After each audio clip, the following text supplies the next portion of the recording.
Hey guys, we're back out here. Back in Kentucky.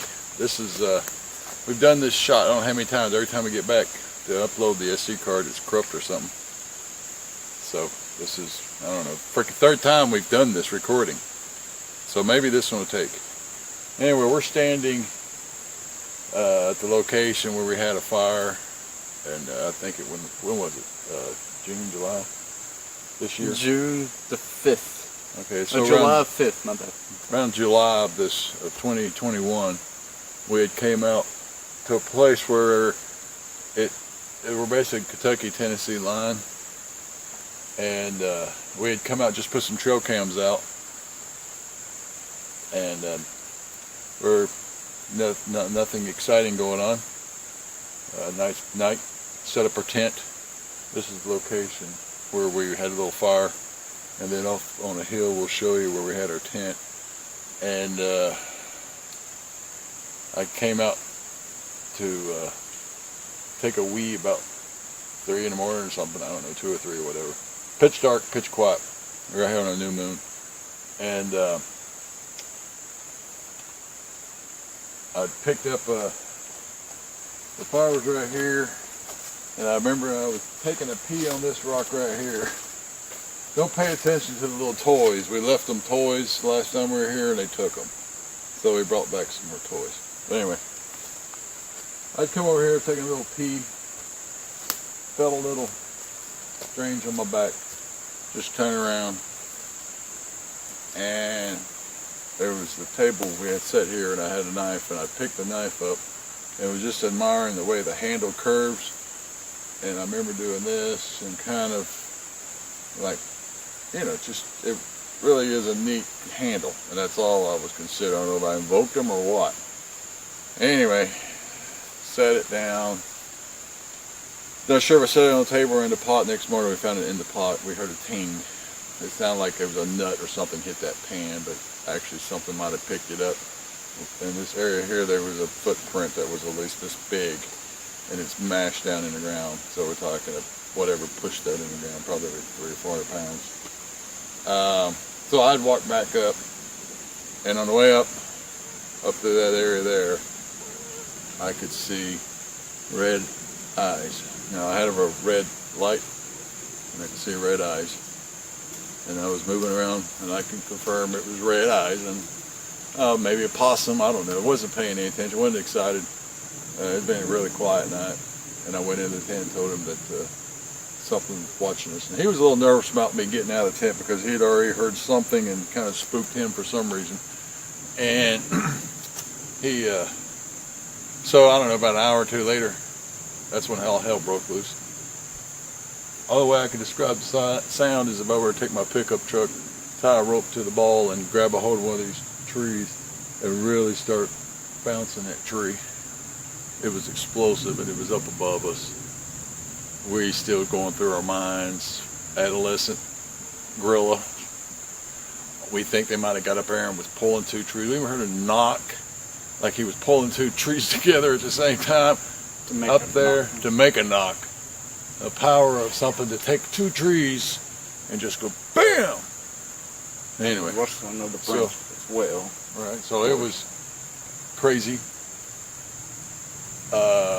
Of course our adrenaline went up, our fear went up, our, you know, control your breathing, try not to have a heart attack, because I mean this was complete, you know, we don't know if it was Mothman. We'll never know because we never saw anything. We didn't have no audio. We had trail cams, but they were set up in the wrong places. Nothing picked up anything, and half our trail cams don't even have sound, so we had no sound. We are out here again tonight. We are setting up sound. We have 5 trail cams out now. We're going to have a lot more things that we're doing out here. We're putting up a tent. We're not staying here. We're staying up a little out of this area. We won't stay here. And just behind you, you know, if you ever watched the Bigfoot shows, you know, you always look for the X's, right? I mean, I don't know. I mean, but that's straight right there behind us. We just saw that. This is the first time we saw this when we came up here this morning. So let me give you a little look around. Up there where that big boulder is, we had a tent set up. And right here was where we had sit down and had a couple burgers, you know, whatever we were eating. Nice night, you know. And there is a trail. What trail is that? That's that John Muir Trail that runs through here. It's real close by, but it goes up and around. Yeah, you could think that someone could see this off the trail, but it's really kind of off the trail. And there's a creek down below. Very rocky area, as you can see. A lot of these big boulders, mainly like a lot of gorilla stuff. So, anyway, back to the story. We were terrified. I mean, it tore up the. It was up above us, just ravaging the trees, ravaging. No grunting, more. Couldn't tell you if it was a gorilla. Couldn't tell you if it was Mothman. Really don't know. We were terrorized. We had Matthew had his gun. I just had a flashlight. Didn't even have a knife. We weren't expecting anything like that. And if I take this thing to stay still, I guess I'll stand there and hold it.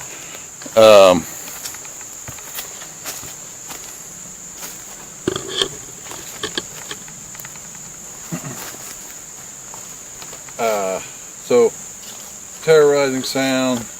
We sat there in the dark, pitch dark, completely quiet. The sound was deafening. I remember looking, just so glad. If my neck would have made a noise, I would have heard it. Because I remember looking left and right. We both sat side by side in that tent. Neither one of us breathed. He had to get himself to breathe again, because he had actually stopped himself from breathing, which was about to give himself a heart attack. It's a terror. It's terroring when something above you in trees in the middle of the woods where you can't get out. There's no way for us to get out. Our vehicle isn't far away, but the terrain here, you can't, you know, you could get out of here at night. We could have got out, but I assume that if I move, this thing comes on top of us. If it sees us, it's going to be an advantage. So we never moved. And after the terrorizing tree events, there was multiple things happened. There was some kind of thing that came down. No footprints. It was like I said, it was completely dry, quiet, no crickets. 3 a.m. things go completely silent out here, and pitch dark. And there was a beep, beep, beep, cricket sound, digital sound. Matthew, you know, he was more attentive to some of these sounds. I was more attentive to how we were going to use the military approach and go back to back to get the hell out of here. I was more focused on how we're going to live, and he was more focused on what the hell these noises were. And necessarily, but still. Well, yeah, you had your gun out and you had to be ready to shoot. Just trying to track it down, make sure I know. So let me tell them a little bit about it, because I mean, I can, you know, all I can say is mind blowing, and I'm going over the quick things we had. He can tell you more in detail. We only got 20 minutes to do this. It's a 20-minute cycle. The thing in the trees, and then we had this thing come floating by us, never touched the ground, and then we had rock, bam, bam, up here. We had something running off this mountain coming down. You could hear it running. You could hear 2 steps coming down this mountain, and it stopped, and where Matthew woke me up. Because at the time I laid down, because I wasn't going to let terror beat me. Terror will beat you. Fear and terror, you know, you become its meal, and you can't do that. You cannot. You can't stay in that state. It takes all your energy away. You won't be able to fight. You can't do that. You have to make a prayer and be ready. And then there was a big footprint here, and there's all kinds of things going up in there, up in the woods that we might document if we have a chance. So what do you think? I mean, what after the big? Tell them what you experienced. Some of that. Yeah, you explained it pretty perfectly. But thing climbed up in the tree, shaking violently up there, making some knocking sounds, like he said. But this lasted for a long time, because he was dead asleep, and I was about dead asleep, and then he woke up. Well, not dead asleep. He just got back into the tent, So it was about like 5 minutes later. He got back into the tent, slept, and have your eyes shut for a while, and that's when he woke me up saying, "Do you hear that?" And I was like, "What the heck?" I thought that was him just moving back and forth in his sleeping bag, you know, in his bed. But no, it woke me up, so I kind of like, what the hell is that sound? So I took my earplugs out, and dang got a hurricane's going on above our heads, like freaking knocking sound and the trees swooshing around. And it took that long, and it's still swooshing, and we're like looking at each other for this long, like, what the heck is that sound? I told Dad, take your earplugs out. That's what he asked me was, what was that sound? And I said, take your earplugs out. And then he's like, I don't want to. I said, I don't blame you. And we're talking quietly, but not too quiet, because we can hear each other. We're trying to talk above this loud sound, because we know for sure that thing can't hear us, because it's making ruckus. So we were just talking for a while. He's like, what the heck is that sound? Take your earplugs out. And it lasts about a full minute. If you count 60 seconds, it'll be about exact 60 seconds. You know, it took a long time. And after that thing stopped, dead silent, nothing. Didn't even hear it crawl down the tree. Didn't hear it walk. Didn't hear it land on the ground. Never heard it. A solid thud. No, nothing. Once it stopped, it stopped. All the sounds had stopped. Everything stopped. That's when we heard a little crickety digital sound coming down to our camp. It came from up there, floating down, right around here somewheres. Just floating, hovering down. We don't hear it walking down, or, you know, whatever a bear might sound like coming down. No leaves, no nothing besides a little.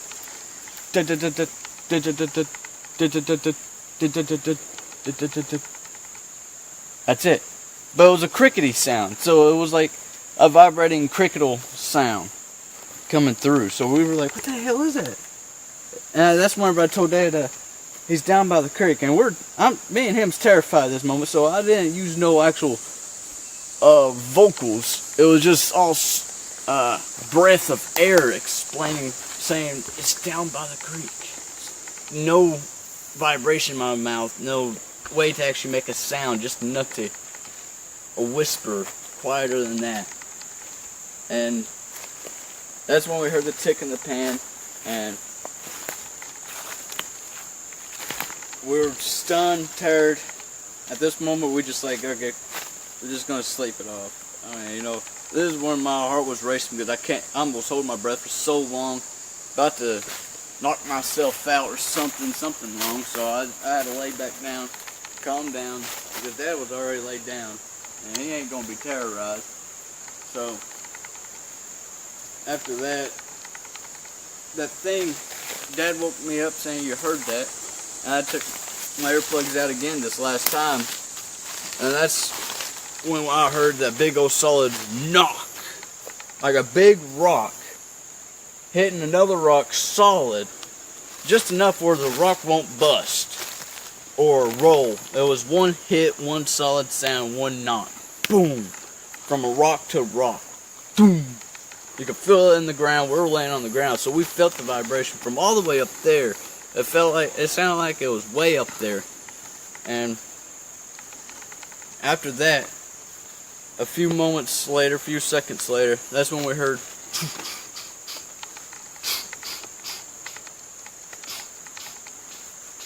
And when we got so close, there was a big tree up here, and that's where I think he might have stopped.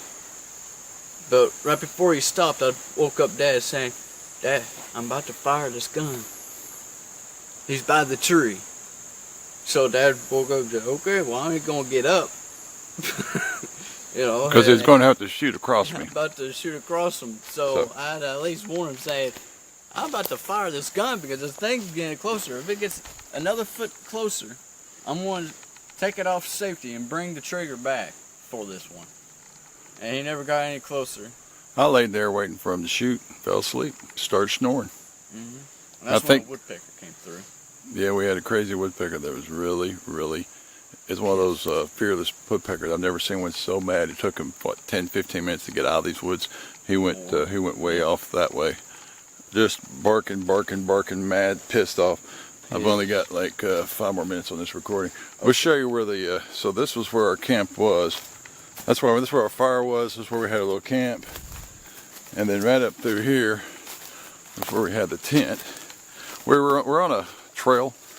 We're on a trail because that way we could actually have the tent.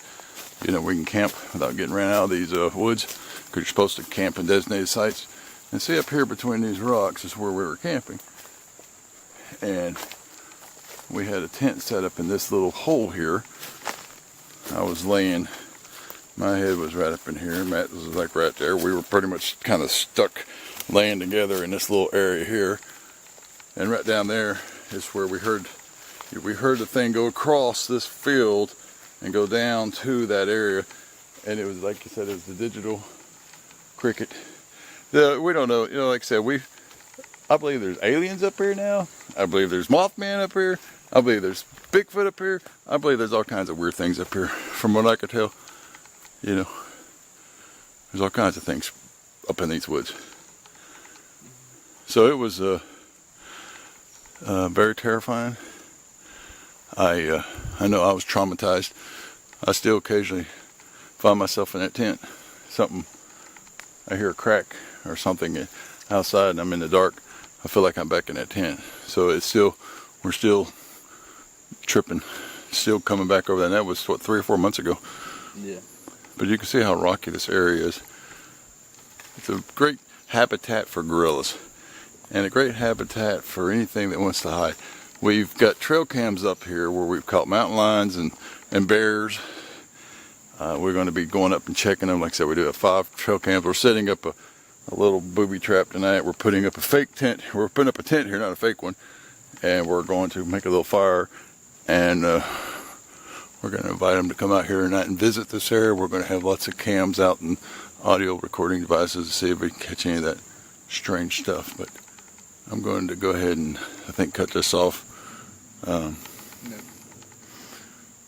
And we'll move on.